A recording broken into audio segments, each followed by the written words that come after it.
Welcome to Crafting for Profit Live. Today we're diving into something we've been asked about quite a few times now, and that is wholesaling. If you've ever wondered how to get your handmade products into shops or what retailers are actually looking for, this is the episode for you.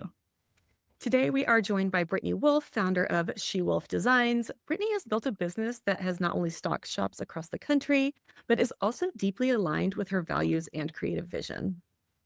We're going to ask her all the things, like how to know when you're ready to wholesale. What system should you have in place before you start pitching? How do you handle rejection? And what it really means to grow with intention in the space. So, whether you're just toying with the idea of wholesale or already have a few wholesale items under your belt, Brittany is going to bring the kind of insight and honesty we love around here. So, let's get into it. All right, Brittany, welcome. Let's start with the basics. Thank you. Let's start with the basics. Can you tell us your story and how SHEWOLF Designs came to life? Absolutely. So my background is in nonprofit marketing, which is important work, but creatively it's dry, like painfully dry, right? So in the summer of 2021, I was tagging along with my best friend who was attending local makers markets and doing her own kind of jewelry as a hobby. And I was just there helping her out so that her husband didn't have to spend every weekend, there and doing the thing with a smile. And, I was having a great time. So um, as I was there at the makers markets, it was just, the being around other creatives, especially women in this space, really kind of lit a fire in me. I didn't realize how much I needed a creative outlet until I was really there.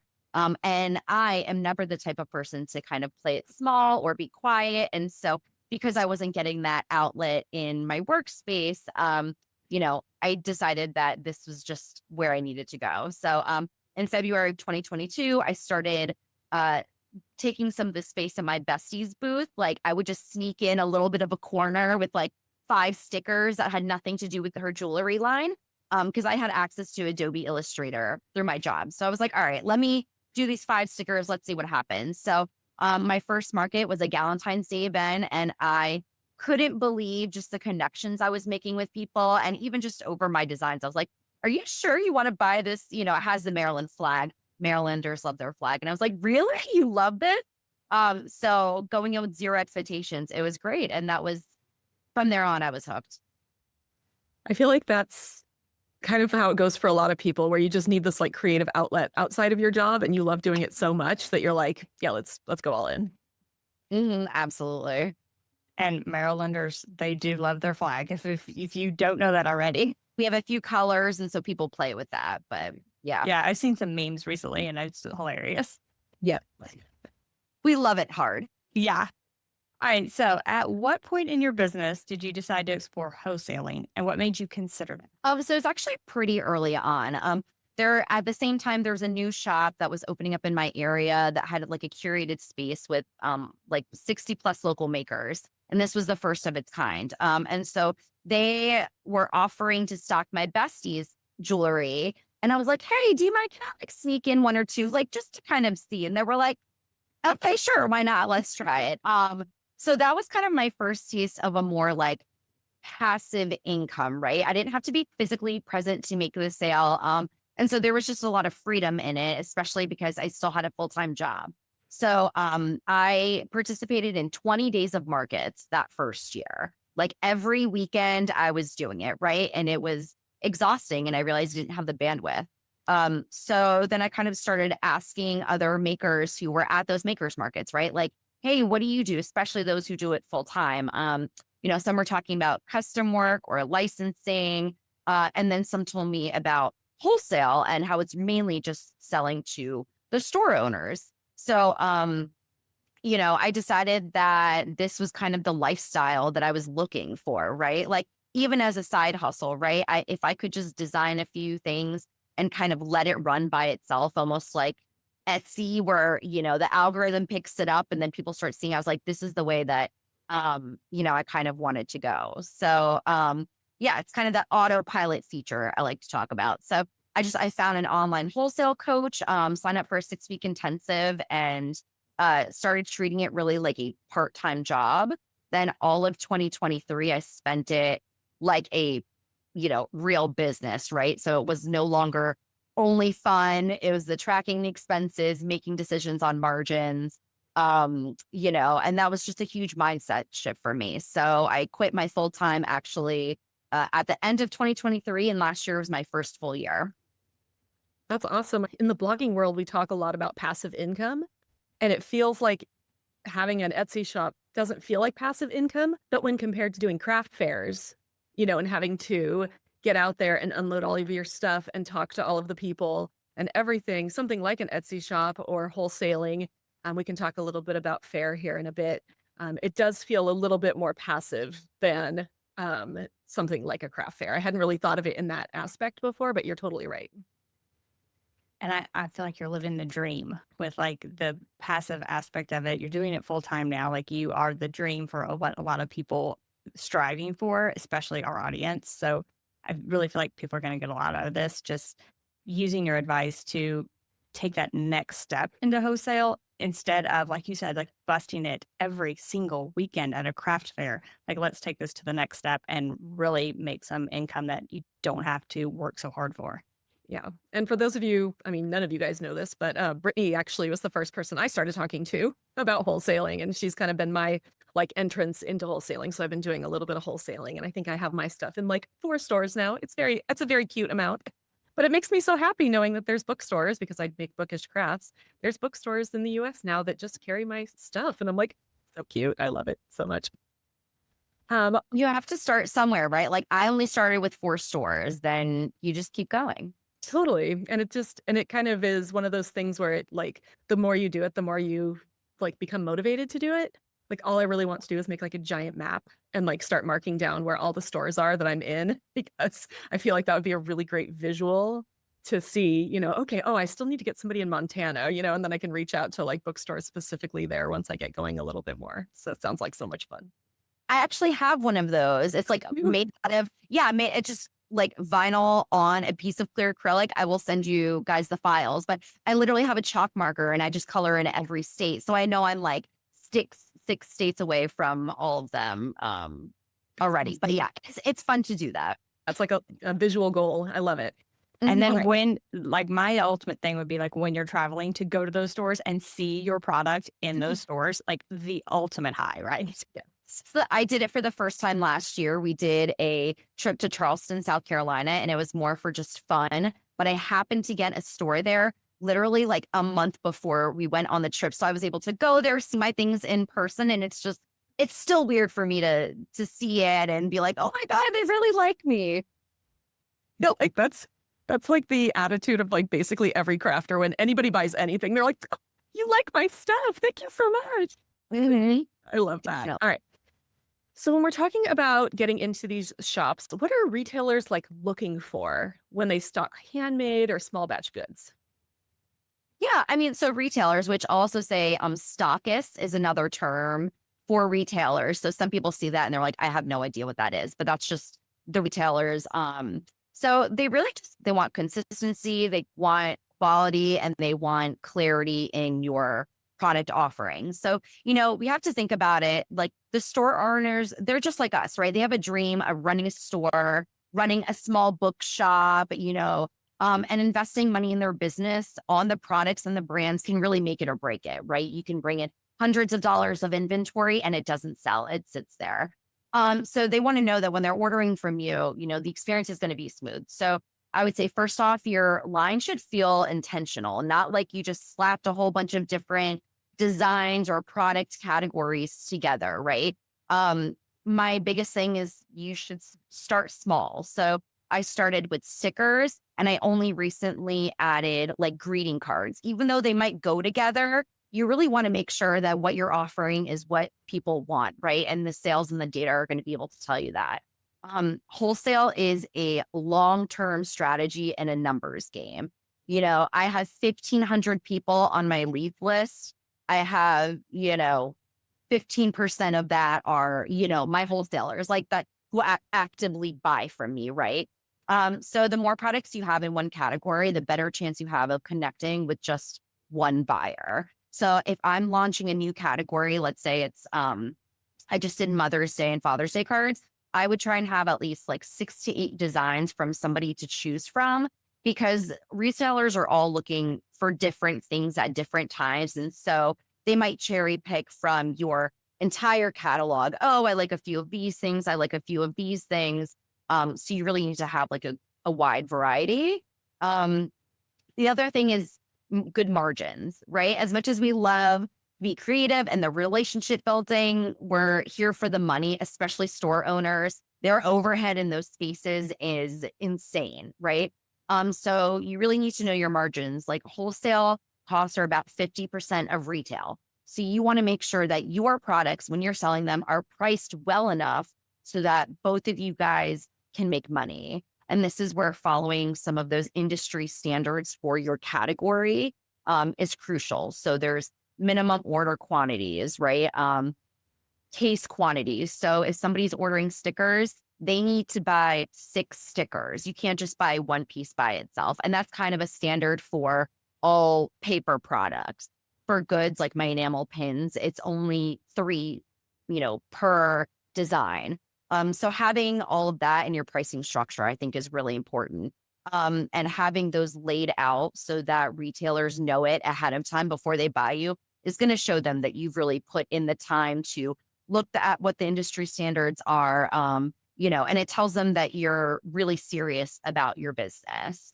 The other thing I will say about wholesale buying that not a lot of people take into consideration is that the buying season is vastly different than the retail season. So, buying trends are a little bit different right now. It used to be wholesalers would buy 6 months in advance for their store, right? So, that's very different than when you're going to a maker's market and you're like, yes, I'm going to sell Mother's Day. But really, people are already looking into, maybe Halloween or something like that. So you need to give them the designs when they're ready to buy it. There's 2 major buying seasons. So in the spring and summer, people are buying. So like July is the market. People are buying Halloween. They're buying the holidays. Like I have friends who are already getting Valentine's Day 2026 out there. I am not there yet, right? That is like a long-term goal. But I would say for the most part, store owners are definitely buying, maybe 2, maybe 3 months in advance. So just keeping that in perspective. And then at the end of January, early February is usually the biggest launch of the year where people are, pumping out designs for the summertime and graduations and Mother's Day and stuff like that. Let's talk a little bit more about where you sell your wholesale products. So let's talk a little bit about Fair and then any other way that you might, sell your wholesale products. Absolutely. So you mentioned Fair. Fair, I jumped on Fair when it was relatively new to the scene. So it was really cool. I've gotten to learn some of the tips and tricks of using it. I had a Fair rep for a while who left, and then apparently they don't give you a new one, which is, they heard my feedback about that.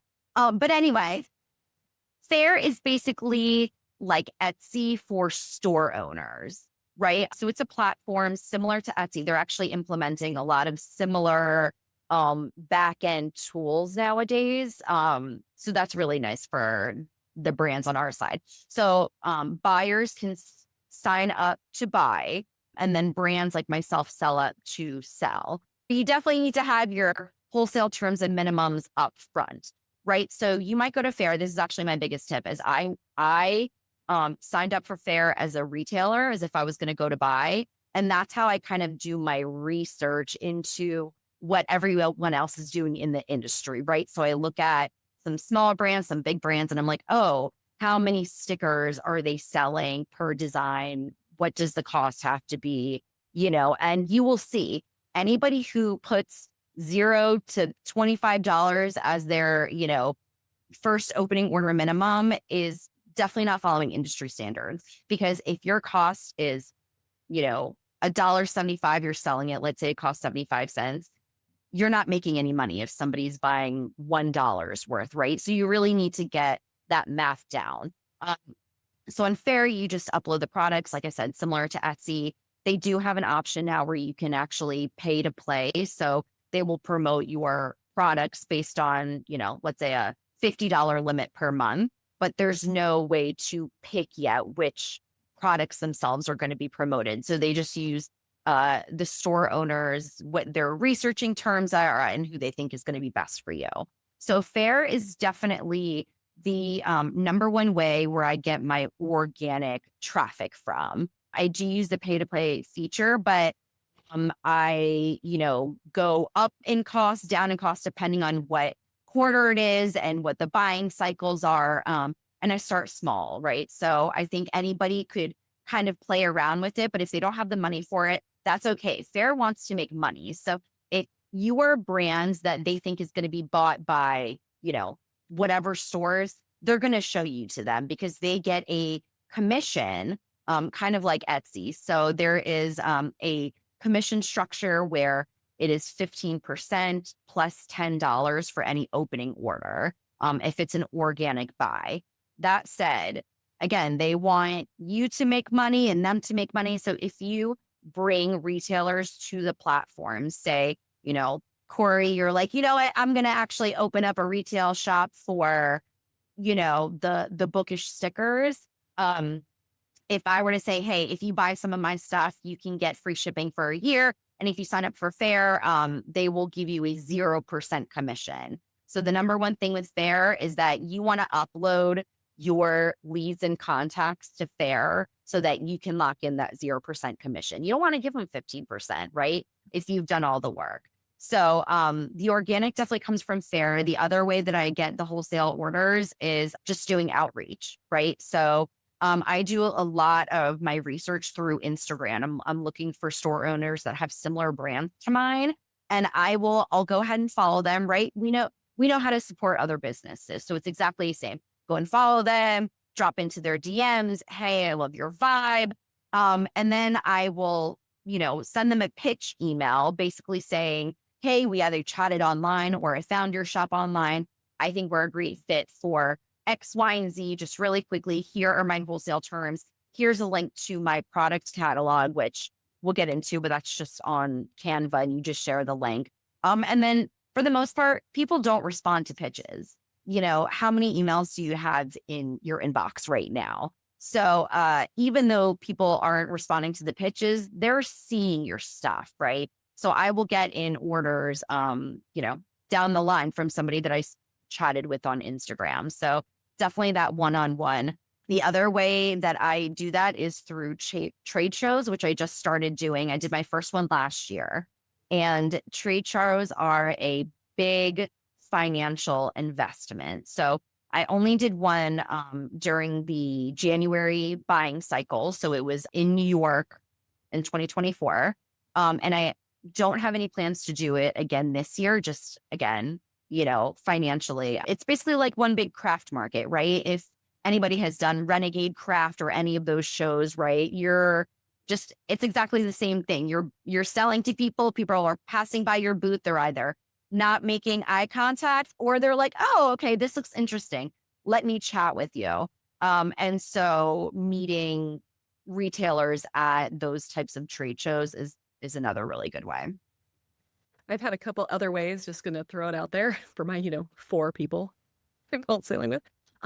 One is actually a bookshop that's not open yet. They reached out to me on Instagram, which I thought was interesting. They're looking for products and I have products. And then the other way is I've had people reach out to me on Etsy, which I thought was really interesting, saying, hey, do you offer wholesale pricing? And I say, yes, here are my minimums. Here's the, pricing structure. And I've had people order through that. And I'll just create a custom order in Etsy because it was for things I don't have on Fair yet. And so that's been another one where I've just been kind of surprised. I've had maybe 2 orders directly from Etsy. So that's something I've never gotten anybody to reach out. Yeah. You can't even get regular customers to answer. So that's amazing. Right. So it was like one of those like, yeah, sure, we can totally do that. And I think I have a Shopify shop as well, and it has a wholesaling section on it. And I'm still working, I'm still right in the beginning of this, but I think having the wholesaling section, that's going to link to Fair. And then one other thing I wanted to point out is if you are selling on Shopify, Etsy, all of those, I have been using like Fair and Shopify will link and update your inventory quantities. And then I have an app to update Etsy and my Shopify shop. It's called Shuttle, and it will basically update the inventory quantities between Etsy and Shopify which means that if I sell something on Etsy, it goes through Shopify and it updates in Fair. And so having that means that I'm not going to get a wholesale order for something I just sold on Etsy, which I think is really important for people to understand, because it's like, okay, I say I have 15 of this sticker and then I go and sell them on Etsy and then I get the wholesale order and I'm like, oh, I only have 7. That's just really bad customer experience. So I think having the inventory syncing is like a really important piece of this that I feel like I haven't seen a lot of when I've been researching wholesaling. I definitely agree with that. I had an issue with that because again, I started with the markets, right? So I'm like, oh, I have a separate pile of bags for this, and I have a separate sticker, bookshelf for that and whatever. And it did not work out. Actually, I ran into that earlier this week where I thought I had 12 stickers, but I only had 11 and they're sold in sets of 6. So I was like, oh, sorry, just wait a day. So it happens, right? But yeah, definitely that Fair Shopify integration is really good. I actually have all of the inventory in Shopify, Me too. not Etsy. Yeah. And then I have the same thing where it's the Etsy integration and the Fair integration. And another one is if you're selling with your Square reader at a fair, you can run your Square purchases through Etsy. You have to pay the fee, which it sucks, but it then, your Etsy totals go up for how many sales you have. And then it automatically syncs through it. It goes from like Square to Etsy to Shopify to Fair, which cracks me up. But I'm like, I know I pay a little bit extra for this, but having the peace of mind that all of my inventory is going to be correct. And then I do an inventory count. I'm going to lie. That was a lie. My boys, this is something I can pay my 9-year-olds to do. My 9-year-olds will do an inventory count, especially for stickers, because I feel like those often get miscounted. They'll do that for me. About once a month, I'll be like, okay, guys, I'm going to pay you to count all the stickers again. We call it math class. It is math class. If they're homeschooled, come out here for math class. That's You're girl doing long right division there. inside and counting out here. So I feel like we talked about several systems a maker should have in place, but any other systems you recommend that a maker have in place before they start the pitch process? We talked a lot about it. So just knowing your opening orders and your reorder minimums too, right? To make sure that you're going to be making money. Knowing those minimum order quantities. So like I said, stickers, right? You have to buy 6 of them at a time. Payment terms is another one. We haven't talked about it that much, but for a wholesale, it's really net 30 terms is what most people use. And that just means that they pay you in 30 days. So unlike making money at a market or an Etsy where you might get paid, let's say immediately or in 2 weeks or whatever it is when it deposits, you really have to take that into account because you can't be spending all your money on inventory and then you're not getting paid for another month. Sometimes with these bigger, I do have one like small box store and it's net 60. So like if I'm not getting paid for 60 days and it's a big order, I need to know that for sure. And then also just knowing your lead time and the turnaround time. So look at the average, like for the industry, I think 1 to 2 weeks is the average on Fair. If you can do better than that, like I shoot for that, I ship same day because I'm a crazy person. So if you can do in 1 to 5 days, like you're already ahead of the curve. And then your pricing, obviously, and also a SKU system. Not everybody uses a SKU system, but it is really important. They're basically just labels that you give to every single one of your products. That way, when you are sending out your line sheet or your Fair link to a shop, you can, they can say, oh, you know what, I'm just going to order 30 pieces of, sticker 001, right? Instead of like a weird, what's the official title of this sticker? And then there's confusion. And maybe you have 2 designs that are the same. And so having a SKU system is absolutely at the top of the list. A retailer will know that you're not, established or you don't really know what you're doing yet if you don't have one of those. And I think the whole thing is, just fake it till you make it. And they're like, oh yeah, this person knows what they're doing. I want to order for them. Yeah, I have a SKU system set up for, my products, and it's literally like ST01 for stickers. It's TB for tote bags, and then just going up. It doesn't need to be anything complicated. I have a very fancy Google document with all of my SKU numbers in it. Like I think sometimes we overcomplicate things, but literally it doesn't have to be that complicated. I completely agree. Mine is definitely STK-01, tote 01. And I also live in Google. So all of my documents are there. My leads contacts lists are all in Google. That way you can just get, update it whenever you want. So find a store on Instagram, I'll just copy and paste their like hyperlink into this drive and then go pitch them later. But it's just a good place to drop all of your info too. Yeah, it's a great idea. All right, commercial break time. Let's do a commercial break. Okay, so commercial break today is for a freebie, and this is actually Corey's freebie, so I'm going to let Corey kind of talk about it. Sure. So when I started doing craft fairs last year, I had like 6 different checklists. I was really annoyed with myself because I kept forgetting things. So I made like the ultimate craft fair checklist. And this is a freebie. You can go ahead and download this at our website, which is link.craftingcamps.com/free checklist. And this is basically everything you need to take to a craft fair. And there's also places for you to write in your own things, just in case there's things that are specific to you that that are not already on the list. But you can grab that one for free at link.craftingcamps.com/free checklist. And I will say there was stuff on that list that I would never have thought of as well. So if you think I already have a list, you might want to download it just to like Corey's mind worked in ways that mine did not. All right. So you talked about having 1,500 people on your contact list and only having 15% of those people being your actual wholesalers. We know that rejection can be tough, especially I think as women. I feel like we are conditioned to be people pleasers and to want everybody to love us and all of this. So how do you handle the no's? How do you keep that momentum without just getting super discouraged? Well, I think first of all, having a tough exterior, which I think most of us have doing craft shows, right? It's like people will literally ignore you or just keep on walking, or like, especially because my brand is a little bit louder, clutch their pearls, whatever it is. Like I've seen it all. And you just have to think that it's not personal, right? Business is not personal. And especially when you're talking with these store owners, just because it's a no right now does not mean it's not, it's a no forever. Oftentimes it's the wrong season. So like I said, people could be buying 6 months ahead of time. It could be 2 months ahead of time. It could be, oh, wait, I have a Mother's Day event this weekend. Let me grab some quick last minute products. So it could be the wrong season. It could be the wrong fit. It could also be the wrong budget, right? So you are not for everyone. So you just need to stick to, your brand guidelines. And like I said, if you can't go below a certain, cost, that's okay. And store owners know that because they have the same limitations when it comes to their businesses as well. So, the more you pitch, the more you normalize it. I think it's a lot easier to put myself out there online than it is in person sometimes. So honestly, I just started dropping into just the DMs of some of these retailers, and I would never normally do that. Like I am, kind of more quiet in the background when it comes to that. But yeah, so just designing to reach more interested buyers, right? We talked about the fact that you need to have a wider product catalog, right, to get people's attention.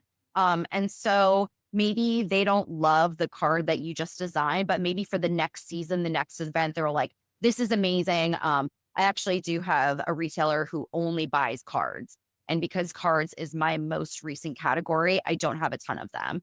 And so they bought once a year ago. And I was like, "Ugh, I love them, but I wish that we could support each other more and work together." And then they just bought from me this week, and they were Mother's Day cards, which was a brand new category. But before then, there wasn't really much for them to buy, even if they liked me. And just, again, keeping into account, it's a long game and it's a numbers game, right? And so I made my first contact at the trade show last February.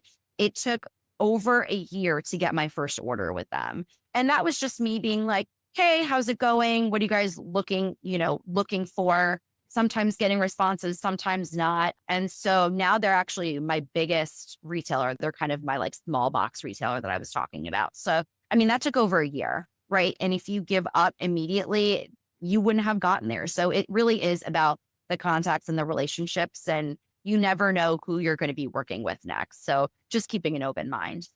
I think just what you said right there is really important too. Like buyers change, right? Like unless it's maybe a small business they're the buyer, they own the shop, they're the buyer. Like any business that has more than one employee might have somebody who's specifically doing the buying, and that person may change over time. So maybe the first buyer was like, nah, it's not quite for us. And the second buyer's like, hey, I love that stuff. So things like that, you just got to keep in their inbox and keep them excited about your stuff. And then one other thing I wanted to mention here that we've talked about a little bit is, your brand really is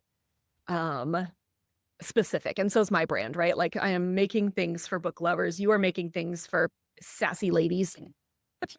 Put that like gently. I love your stuff.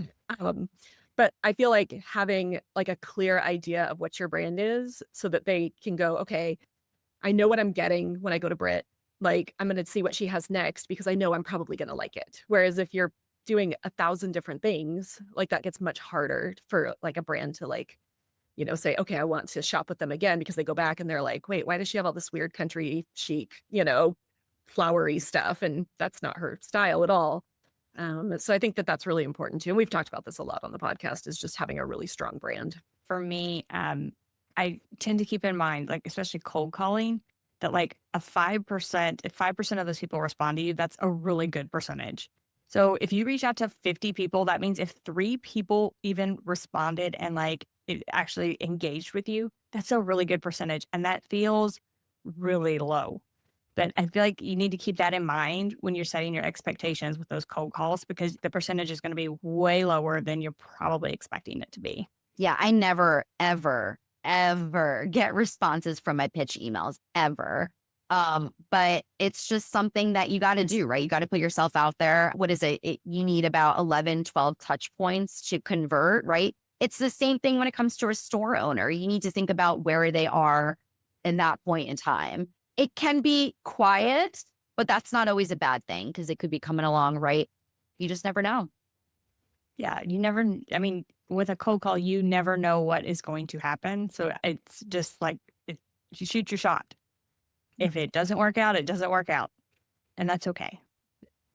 Yeah, I think it goes into a lot about when we were talking about intention too. And so, the 1,500 people I have on my leads list, I have them categorized, but they are not just any other store. Like I actually take a lot of time to look into the stores that I'm pitching. I believe in quality over quantity. So I'm looking with stores that have similar brand values to mine. But there are some people, my husband does not share this mentality. He thinks I should throw any store I see onto my list, and I'm like, no, like these are, I know the store owners that I want to work with and that are going to have the same values. And I think that's what's going to get people to buy, right? People buy from people, not just a sticker that's around there. Yeah, good point. All right. So for the crafters that are just getting started with wholesale, they're going to make mistakes. So what do you think are the biggest beginner mistakes and how could they avoid them? I think the biggest mistake, which I still suffer with, is just waiting until everything feels perfect. That day won't come. So whether or not you're like, oh, my pitch email doesn't sound good enough, I don't know that this design is strong enough. There's a lot of also imposter syndrome when it comes to us as creatives, right? So like, oh, I don't know if this is good enough as this brand. Like, do I wait? Do I not wait? Just get it out there. Start imperfectly, I think, is just the number one thing. Start pitching imperfectly, just putting yourself out there. Designs that I love sometimes are big hits and vice versa. You just don't know what's going to hit with certain people. And I also think with AI, right? Everybody's talking about it, and ChatGPT, there are good ways to use it, but sending generic emails with no personalization, there's no content or emotion behind it. Like store owners get that. I'm on some lists of like my friends who I'll get their weekly email and I'm like, oh, she didn't really do a lot with that. I'm like, all right, you do you. And store owners, again, they're just like us. And so they can tell. The other one is, again, wholesale buying cycle. So not being aligned with the production times, knowing your lead times, making sure your inventory is, as clear and correct as it possibly can be. Mistakes happen. They know it. Everybody's okay with that, but you also need to own it. So communication is a huge thing. I would rather over communicate than under communicate with the store owner. Hey, your order just went out. There's a problem with it. And so just making sure that you're not afraid to reach out to stores if you need to. When I was first starting out, I had a sticker that had a word that was misspelled. I have a little sticker. It says geriatric millennial, and it's like a little ribbon, like a little award, right? And the word millennial was misspelled. No one can spell the word millennial correctly. Let's be real. Yep. And it was one of my very first stores and, launching. And I was like mortified. And I reached out to them. I reordered the correct stickers, reached out to them and was like, don't know if you noticed. They didn't, but don't know if you noticed, but this is misspelled. Here's free replacements because this is totally on me. And they told me that meant a lot to them because they didn't know, right? They were selling whatever merchandise, but I could not feel good about them selling something that was misspelled. I think just really being communicative and open, transparency with, again, communication, but also those MOQs and, all those logistical back ends of the wholesale industry. I think, yeah, just doing your research on the wholesale industry in general, whether that's listening to this podcast and to talking to people who are doing wholesale, watching YouTube videos. Like I had signed up for a buyer account on Faire before because there are also things I want to buy. Like for one thing that I want to add, at least to my craft fairs, is I want to add candles that have like, bookish, like smells like, whatever. I don't know how to make a candle. I don't really care to learn right now because I just have 1,000 other things I'm working on, but I can buy, blank candles from Faire and then slap my own bookish labels on them. And that's a great way for me to utilize both ends of the Faire spectrum, I guess, to be able to buy from them and to sell there as well. And you're also supporting another small business, right? Like that's amazing. You're supporting the candle maker. And like you said, we don't want to slap things together and this is your brand. So candles are not part of your brand. Why would you do that? Nobody would be expecting you to. So working with someone else is definitely great. Yeah, and it means a lot to me to buy from another small business versus buying candles on Amazon. That feels icky to me. So I'm like, yeah, I'm going to buy, wholesale priced candles that are handmade by a maker on Faire. And then I'm going to give them bookish labels to make them my brand and then resell them basically. I feel like that's a really good way to kind of utilize what we've got here and to expand the number of products I can sell without having to learn how to make candles. All right. So you've talked a little bit about growth with intention, like being intentional and how you're growing this business. What does that actually look like for you? Yeah. So we talked about already, choosing store owners that I'm pitching that have my brand values. You don't just want shelf space. You want people who are actually going to be buying from you. Using the retailer data and like feedback and data to, inform my products. So like we just talked about with your candles, right? If I wanted to create, I don't know, candles, right? That's not really my thing. But what would be maybe in my wheelhouse was creating a sticker label to put on the candles. So that's the perfect, example of that. Just because I think also the difference between sometimes treating our businesses like a hobby side hustle and the full time, I can't just produce what I want, right? It's got to make sense. And it also has to sell. So I have bags, right? I have pouches and I have totes. Pouches do better, but I can't get rid of tote bags because a lot of people still buy tote bags, right? It's different products for different purposes. And so just kind of knowing what makes sense with the business. And then also, intentionally building in time for rest and that work-life balance. Pitching takes a lot. It's a lot of administrative back end, right? It doesn't necessarily feed your creative soul. And so making sure that I'm taking a little bit of time, maybe each week or one day a month to design, like the whole day, that's all I'm going to do, right? I'm going to pump up a few stickers and like just kind of get into that good creative space.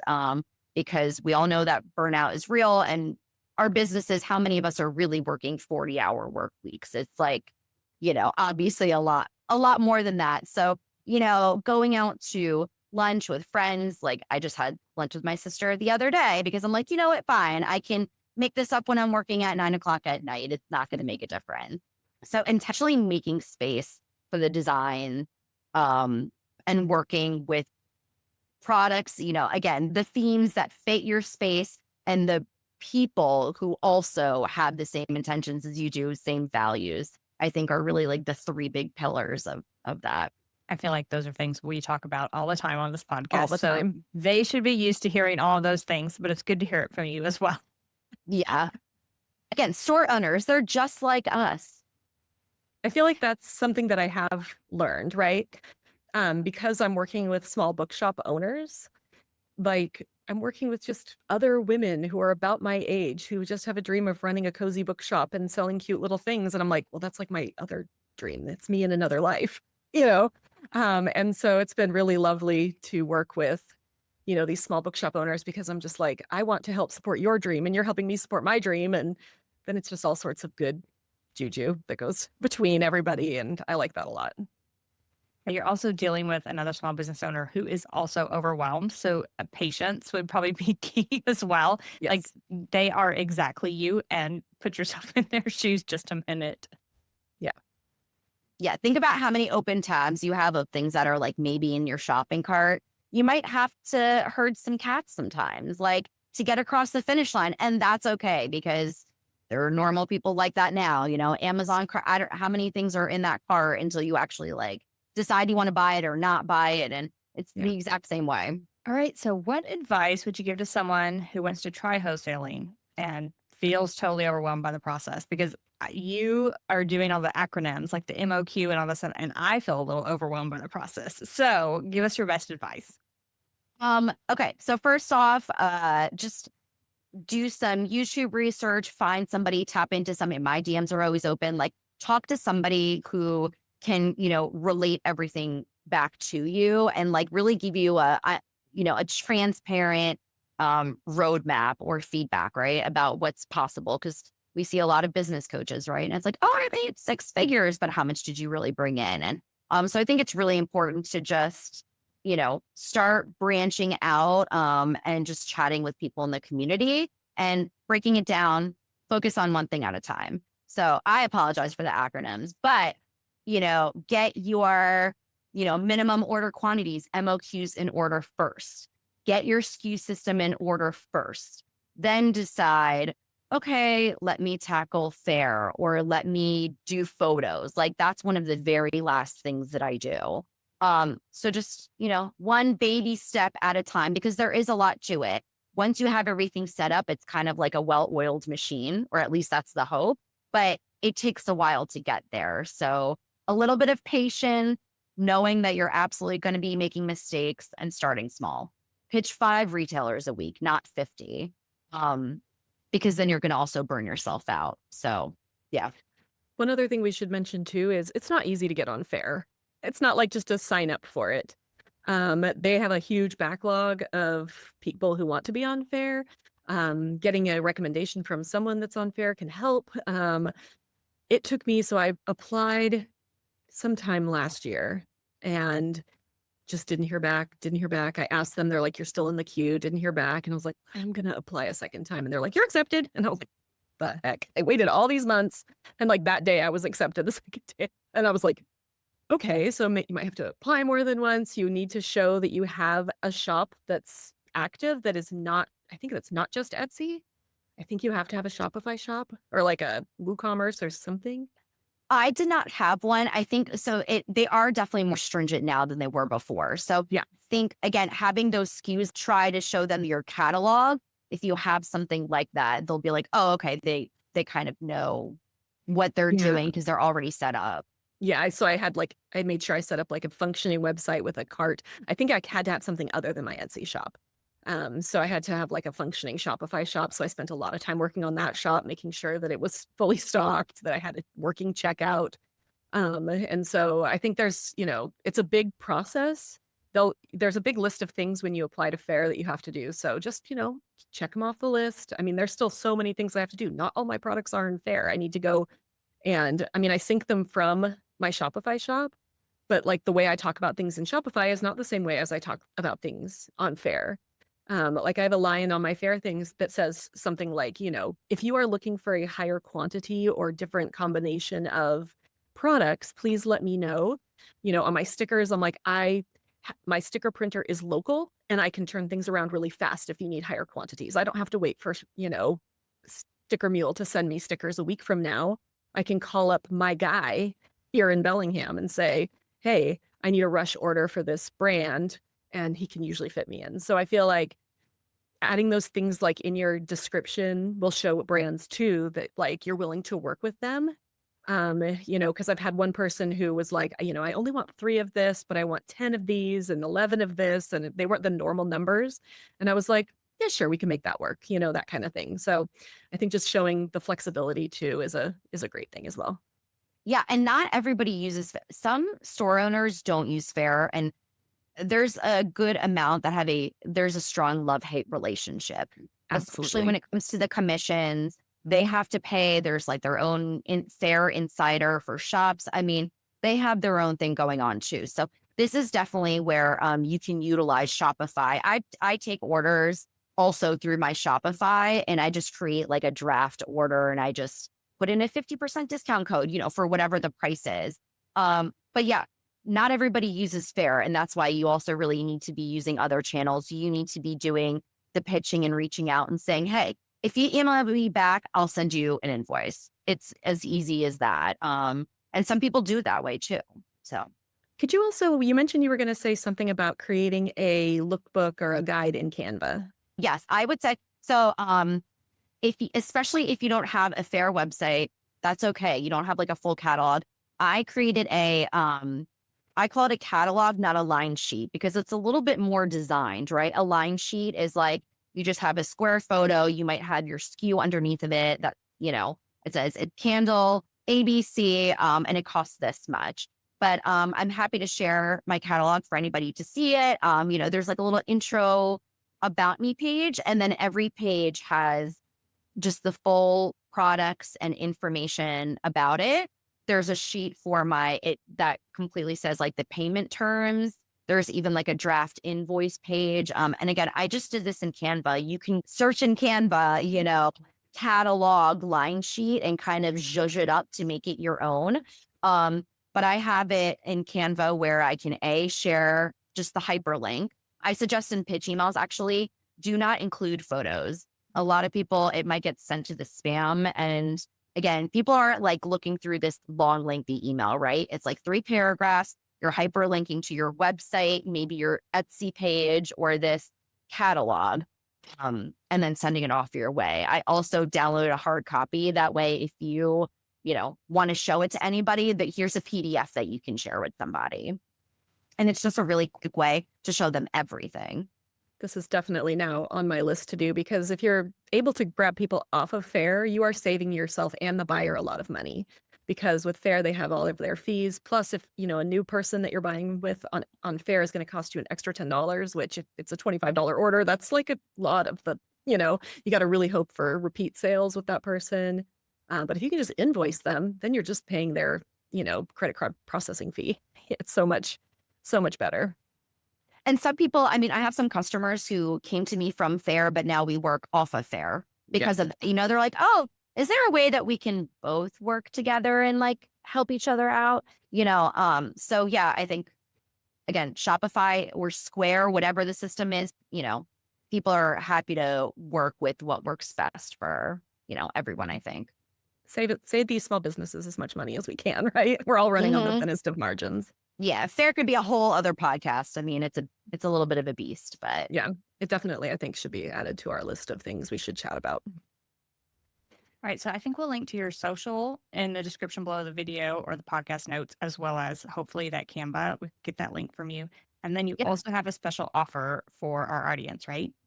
I do. So I have a 20% discount for all the podcast listeners because I love my girl gang. And I also want to I'm going to include I have a Girl Gang SHEWOLF Rules to Live By inspired sticker that I'm going to be throwing in with everybody as well. Oh, nice. That's awesome. Thank you so much.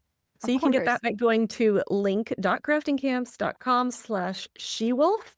And the coupon code is crafting for profit, all caps, all one word. Again, that's link.craftingcamps.com//SHEWOLF. Man, /SHEWOLF is incredibly difficult to say. Tongue twister for you. That's SHEWOLF.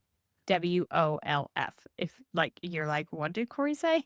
what did Corey say? Why isn't her mouth working? And you'll get 20% off and an awesome sticker. So, Brittany, thank you so much for being here and sharing so openly about your wholesaling journey. You've been really helpful to me both in the past and today. I'm really excited.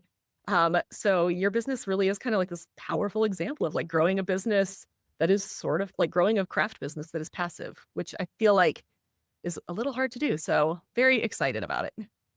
Thank you guys so much. It's been awesome to chat with you, Corey, again, and both of you. And I'm so excited to hear. Hopefully, all your listeners are going to be starting their wholesale journey. It's not as scary as it seems. Yeah, I think that's what everyone needs to get out of this. So if you're listening and thinking about wholesaling, remember, you don't have to have everything perfect before you start. And I feel like we talk about that with every single episode, whatever the topic is. It does not have to be perfect. You just need to start. Just focus on getting your systems in place. Be clear on what makes your products unique. And don't be afraid of hearing a few no's along the way. It's going to be okay. You're going to find your people.